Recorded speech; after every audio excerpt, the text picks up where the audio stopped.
खामोशी की दास्तान। भारत के महानतम प्रवासी की वापसी के पहले वर्ष की खामोशी की महागाथा।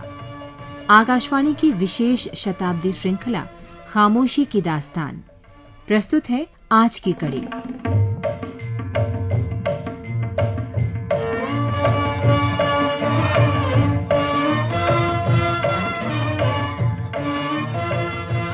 हरिद्वार पहुंचने के कुछ घंटे के भीतर गांधी का सामना दो चीजों से हुआ, धर्म के आडंबर का विराट स्वरूप और मेला स्थल पर चारों ओर फैली गंदगी। गंदगी से गांधी की नफरत जग जाहिर थी और धर्मस्थल पर कूड़ा कचरा तो सिरे से अस्वीकार्य था।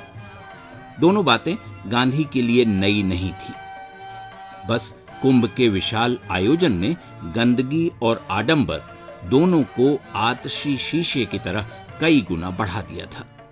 लगता था कि आस्था और गंदगी एक दूसरे का हाथ पकड़कर चली आई हूं। 5 अप्रैल को दोपहर बाद सरवननाथ धर्मशाला के अपने तंबू में जाने से पहले गांधी ने सफाई का जिम्मा मगनलाल को सौंपा और फिर फीनिक्स की टुकड़ी उसमें लग गई। दरअसल कुंभ की विराटता को देखते हुए यह प्रयास छोटा था, पर गांधी इससे चिंतित नहीं थे। उनकी परेशानी दूसरी थी। तंबू में आकर बैठे नहीं कि लोग दर्शन के लिए आने लगे। एक जाता तो दूसरा आ जाता, तांता टूटता ही नहीं था। यात्रियों के साथ धर्म की चर्चाएं शुरू हो गई। गांधी ने लिखा, मैं दर्शन देते देते परेशान हो गया। 1 मिनट की फुर्सत नहीं। खाना पीना छोड़िए, नहाने जाते समय भी दर्शनातुर साथ चल पड़ते। तंबू के किसी हिस्से में मैं एक पल के लिए अकेला नहीं था। यात्राओं में जहां लोग गांधी को नहीं पहचानते थे, तीसरे दर्जे का यात्री होने का कष्ट, और जहां पहचानते, दर्शनार्थियों का प्रेम उन्हें परेशान कर देता। गांधी ने कहा, मैं चक्की के 2 पाटों के बीच पिसने लगा। समझ नहीं पाता था कि कौन सी स्थिति मुझे ज्यादा दया पात्र बनाती है। इस प्रेम प्रदर्शन से मुझे दुख होता है, असुविधा होती है, लेकिन गुस्सा शायद ही कभी आता है।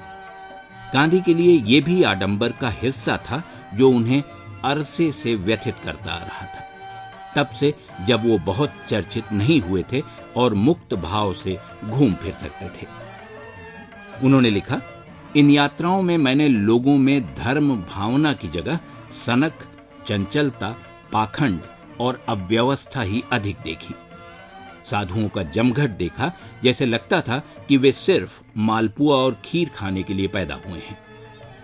इन मेलों में धर्म कहां होता है, वहां धन प्रदर्शन होता है। कमाई के नए नए साधन आ जाते हैं। फलों पर देवी देवताओं की छवियां, 5 पैर वाली गाय, और अज्ञानी लोग धर्म के नाम पर इन तस्वीरों से ठगे जाते हैं। तंबू में लौटते हुए गांधी ने सोचा, क्या आस्था सचमुच इतनी विकृत हो सकती है?